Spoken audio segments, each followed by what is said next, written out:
Irán acusa a Estados Unidos de planificar una invasión terrestre.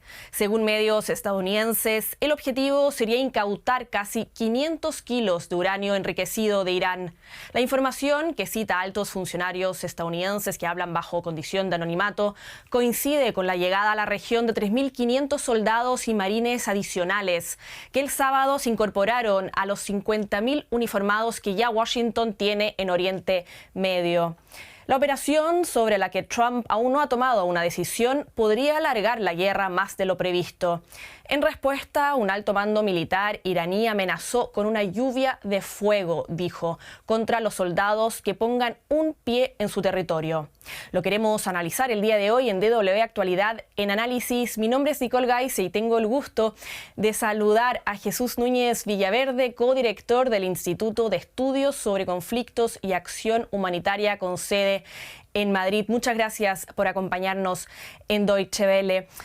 Según las fuentes consultadas por The Washington Post, las operaciones en Irán podrían implicar incursiones específicas, pero en ningún caso una invasión total, es lo que se dijo. ¿Cuáles serían esos posibles objetivos en Irán y por dónde cree usted que comenzaría esa supuesta invasión?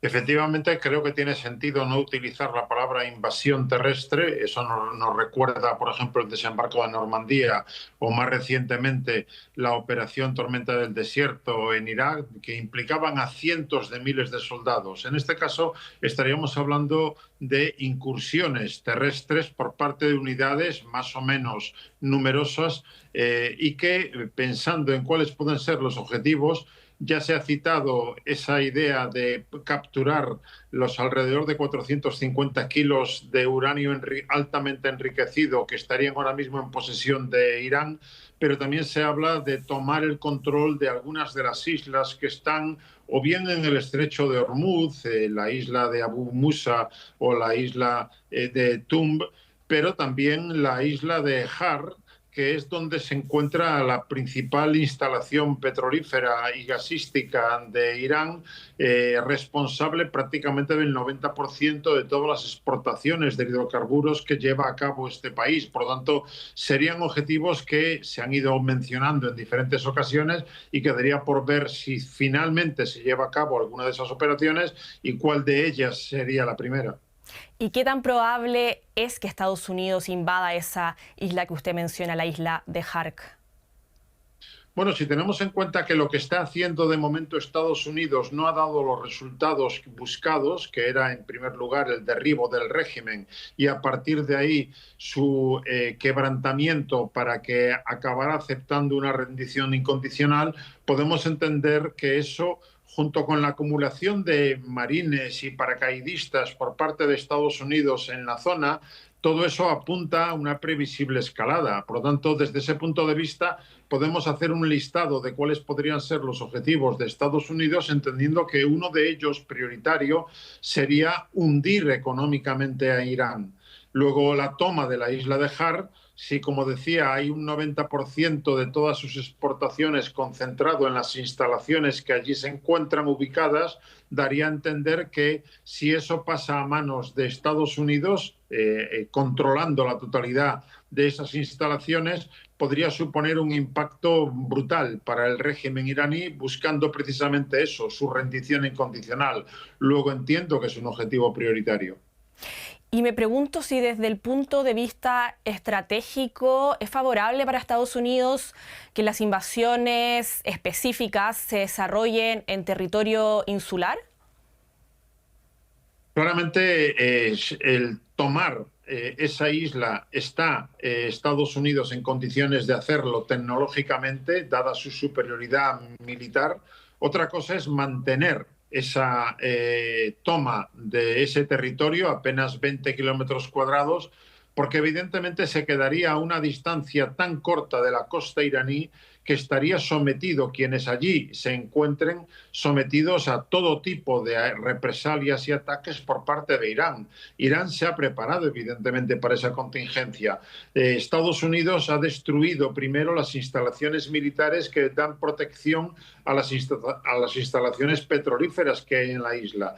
A partir de ahí, su entrada, con toda la complejidad que tiene una operación anfibia, es considerable, pero no imposible para las fuerzas expedicionarias estadounidenses. Como digo, el problema fundamental sería sostener esa posición durante tiempo, porque Irán tiene más de 1.000 kilómetros de travesía marítima a lo largo del Golfo para poder atacar a cualquiera de los buques que traten de suministrar desde alimentos a munición, a combustible, a las tropas que hayan llegado a la isla. Y además, desde su propio territorio continental, podría atacar sistemáticamente a quienes hayan llegado hasta allí. Evidentemente, podría tener coste económico también para Irán, porque quedarían destruidas parte de esas instalaciones petrolíferas, pero desde el punto de vista militar creo que Irán podría poner las cosas muy, muy complicadas a Estados Unidos, haciendo insostenible su permanencia en la isla.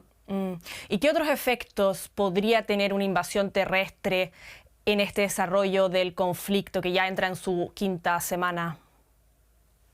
Bueno, básicamente podemos entender que también se han citado, hay varias islas que Irán considera propias, aunque está en disputa con Emiratos Árabes Unidos, fundamentalmente en la zona más concreta del Estrecho de Hormuz, y que por lo tanto podrían ser objeto también de incursiones terrestres por parte de las fuerzas estadounidenses. Pero a partir de ahí, otra vez el problema se repite: ¿cómo mantener la posesión de esas islas cuando Irán ha ido desplegando desde hace años una multitud de medios, no solamente artillería de costa, drones, misiles, buques de muy diverso tipo, incluyendo lanchas, que podrían hacer insostenible la posición de esas fuerzas y que, por lo tanto, podrían convertir lo que aparentemente se venda como un éxito en un absoluto fracaso, no solamente estratégico, sino también táctico, si finalmente se ven obligadas a abandonar esas islas por la presión de Irán. Luego, desde ese punto de vista, lo que podemos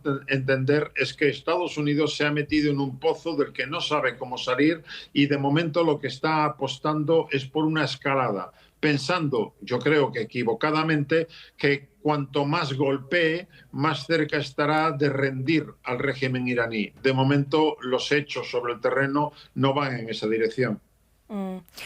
Y si Estados Unidos realmente llegara a desplegar tropas sobre el terreno en Irán, ¿cuál sería en ese caso el papel de Israel? A estas alturas parece que queda claro que quien tiene más... quien ha calculado mejor lo que está haciendo es Israel. Israel lo que busca es debilitar a Irán por décadas, impidiendo que pueda ser una amenaza para la seguridad israelí. Ha conseguido embarcar al presidente estadounidense en esa aventura belicista, y ahora mismo ya casi daría igual lo que decida Washington. Es decir, aunque Donald Trump entienda en un momento determinado que ya no tiene forma de ir más allá y declare la victoria buscando alguna excusa para conseguir salirse de ese pozo en el que se ha metido en un garrafal error estratégico, Israel previsiblemente va a seguir adelante. Israel no tiene fuerzas terrestres para conseguir el control de esas islas, ni tampoco para entrar en fuerza en territorio continental iraní. Lo que tiene es aviación y misiles suficientes para seguir castigando a Irán.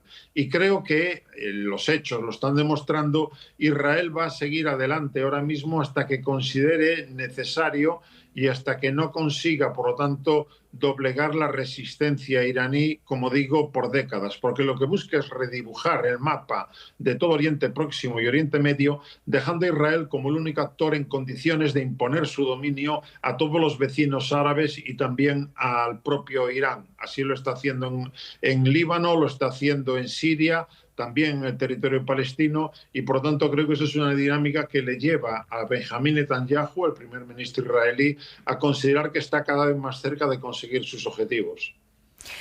Y Trump dice que Irán ya sufrió un cambio de régimen. Si eso realmente fuera así, ¿Por qué estaría planificando entonces una invasión terrestre? Usted ya adelantaba y decía que fue un error garrafal por parte de Estados Unidos, pero ¿qué argumentos puede usar para llevar a cabo una invasión?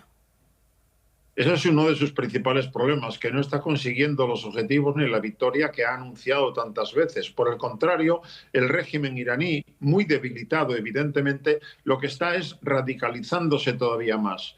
Entendamos claramente que el nuevo líder supremo, sea cual sea la condición física en la que se encuentre ahora mismo, es un hombre de los Pasdarán, es un hombre de los guardianes de la revolución. Los Pasdarán son ahora mismo el actor político, económico y militar más poderoso de Irán y está en condiciones, con esa radicalidad con la que se está mostrando, de seguir manteniendo de momento el control del país. No ha habido una movilización ciudadana que haya impedido al régimen mantenerse en el poder. Está consiguiendo dar órdenes operativas para responder a cada uno de los movimientos de Israel y de Estados Unidos. Está activando a sus peones, ahora mismo los hutíes de Ansar Allah desde Yemen están empezando a atacar también a Israel y al Mar Rojo. Por lo tanto, de momento el régimen no ha cambiado, más bien se ha radicalizado y hacia donde va Irán es hacia una dictadura militar que difícilmente va a admitir ningún tipo de rendición incondicional como la que le está exigiendo Washington. ¿Y cree que hay alguna forma de que Trump salga de esta guerra presentándola como un éxito?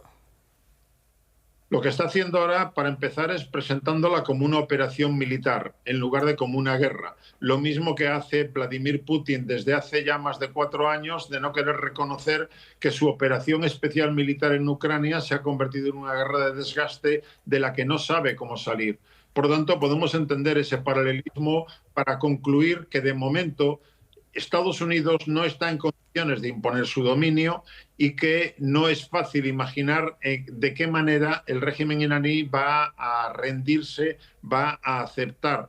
Aunque no pueda ganar militarmente Irán, sí está en condiciones de seguir resistiendo por tiempo indefinido. Y todo eso complica a Donald Trump su agenda en la medida en la que se acercan las elecciones de noviembre y está empezando a ver los efectos negativos de haber cometido este error, tanto entre los simpatizantes MAGA como entre los potenciales votantes que acudan a las urnas el próximo mes de noviembre y que están viendo cómo los precios aumentan, empezando por el de la gasolina, pero evidentemente también contaminando cualquier otro aspecto de la vida económica.